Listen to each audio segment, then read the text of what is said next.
Sejak munculnya pandemi COVID pada tahun 2020, kita telah memasuki berbagai macam fase kehidupan.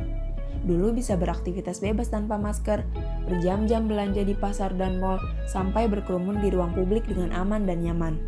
Namun semenjak pandemi menyerang, ruang lingkup kita menjadi terbatas.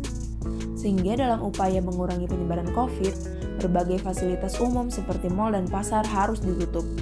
Sekalipun dibuka, harus mengikuti protokol kesehatan. Bahkan, mal menetapkan jam operasional agar biaya pengelolaan mal tidak membengkak ketika jumlah pengunjungnya hanya sedikit. Begitu pula di pasar, yang setiap hari semakin sepi sehingga mempengaruhi pendapatan mereka. Lalu sebenarnya apa yang melatar belakangi para pedagang ini untuk berdagang di pasar ataupun di mal? Dekat rumah aja. Oh, dekat sama rumah. Kan suami dari ibu itu juga berjualan ayam tapi keliling ke masyarakat, tetapi ibunya jualan di pasar. Dari ini sih Kak, mungkin lebih ramai di mall kali ya kayak dibandingkan di... Dari lokasinya itu emang lebih menarik di mall ya? Betul sekali seperti itu. Kemudian, bagaimana mekanisme penyewaan tempat berdagang dilakukan? Pertama itu beli tempatnya, terus tiap harinya bayar karcis dan tiap tahunnya bayar pajak. Jadi karcisnya itu 2.000. Kalau 1 tahun itu pajaknya 6.000. Dan 1.300.000.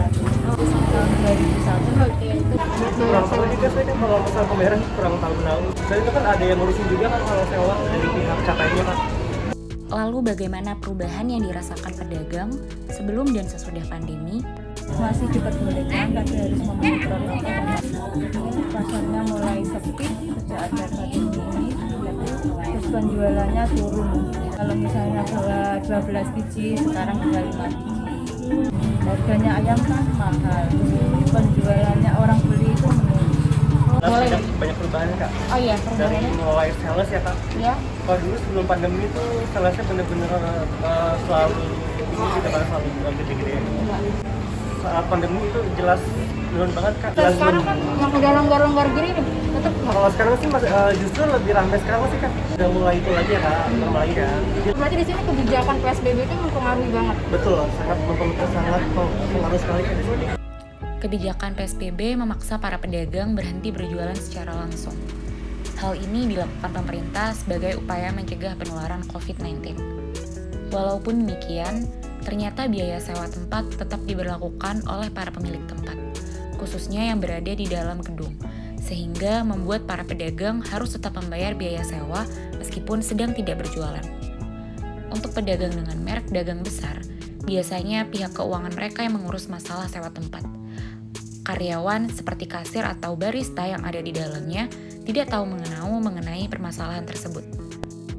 Menurut Amartya Sen, eksklusi sosial adalah kondisi pengucilan terkait dengan deprivasi ekonomi dan sosial yang bisa mengarahkan seseorang pada kemiskinan. Eksklusi sosial terjadi saat individu tereksklusi atau tidak memiliki akses yang secara tidak langsung membuat mereka menjadi miskin. Eksklusi sosial terbagi menjadi dua, yaitu aktif dan pasif. Eksklusi pasif adalah suatu kondisi ketika deprivasi terjadi melalui proses sosial di mana sebenarnya tidak ada upaya secara khusus maupun secara langsung untuk mengeksklusikan seseorang maupun sekelompok orang. Contohnya adalah adanya pembagian keahlian kerja dan ekonomi makro yang secara tidak langsung menghasilkan sejumlah pengangguran yang tereksklusi secara sosial.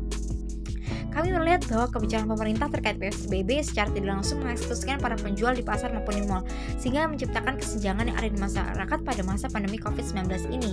Harapan kami ya kepengennya stabil lah harganya ayam, biar masyarakat itu bisa membeli tiap hari lah buat lauk. Ya sih maunya lebih ramai lagi ya Kak dari yang sebelumnya ya, kayak gitu aja sih Kak. Lebih ramai lagi, terus juga customer juga lebih datang ke showroom lagi kayak gitu. Adapun rekomendasi kami terhadap pemerintah adalah memaksimalkan kebijakan terkait kondisi setelah pandemi COVID-19 agar masyarakat bisa beraktivitas dengan normal kembali. Lalu menstabilkan harga pasar dan juga melakukan sidak atau razia pasar untuk menghindari terjadinya permainan harga atau penimbunan barang oleh para mafia pasar.